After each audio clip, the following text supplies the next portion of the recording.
The second bit of practice that we are going to undertake is evaluating the journals or the locations where this material from these scientists is being put up.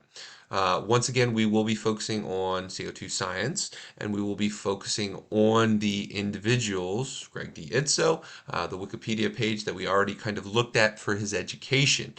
Because in evaluating these journals, is it peer review, is it open access, is it predatory, it's important to acknowledge where the funding for this journal or these magazines are coming from, because that can give us a lot more illumination in terms of what is influencing this information, or is there anything influencing this information other than the actual science, the actual cause and effect of what is going on associated with that.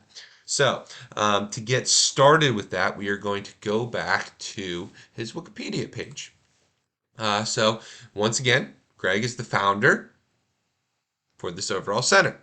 Um, as it says here in the second sentence, it receives funding from ExxonMobil and Peabody Energy, and we'll look a little bit more into that as well. So, Craig actually worked at Peabody Energy, which was a coal mining and energy company headquartered in St. Louis, Missouri. He spent a couple years actually working as a part of their overall environmental science team, which is associated with like the overall environmental effects associated with that. So he is comfortable working with an energy agency.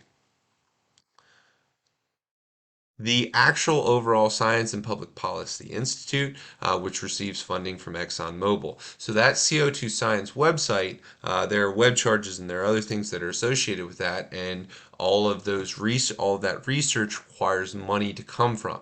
The fact that that money is coming from ExxonMobil is an energy company in which the majority of their outputs, okay, are going to be carbon dioxide. So it would make sense for them to want to have someone in place saying that the carbon dioxide that is being released by their product isn't necessarily something that is going to be overly impacting the environment or negatively impacting the environment. Many of Craig's papers actually involve the idea that increased levels of carbon dioxide are better for plants and things of that nature. Also taking a look at some of the other things that um, Craig has been a part of, and kind of taking a look at the conflict of interest or the overall predatory nature of CO2 science, is looking at the non-governmental international panel on climate change. This project's sponsored by the Heartland Institute. The Heartland Institute is a think tank, um, and focused on overall lobbying associated with specific causes. Okay, so specifically, this Heartland Institute is associated with overall lobbying, and that lobbying is associated with getting people to think a certain way about a given issue. This was something that was done when the tobacco companies were working in the 80s and 90s to discredit the health risks of secondhand smoke. And the Heartland Institute has been a leading promoter of the overall climate change denier.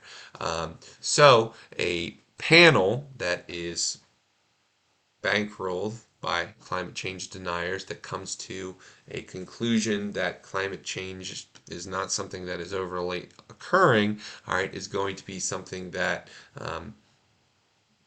comes off as quite a bit predatory.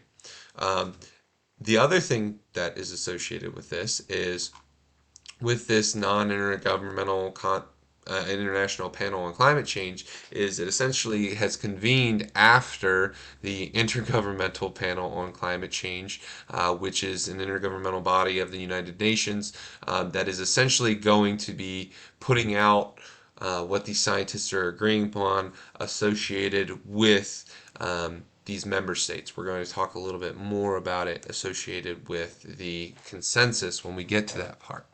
Okay, so whenever we're going through and we're looking at ITSO and we're looking at CO2science.com and we're trying to evaluate whether or not it's a predatory site, going through and The fact that it is associated with ExxonMobil. It is associated with the Heartland Institute, which is a think tank that is associated with lobbying that companies use to push forth a specific view. It is something that is specifically going to be, there's a cause and effect that is there. It is not necessarily possibly about the science alone. There is other motivations to those types of things. And that is what we are focusing on for the specific aspect of this.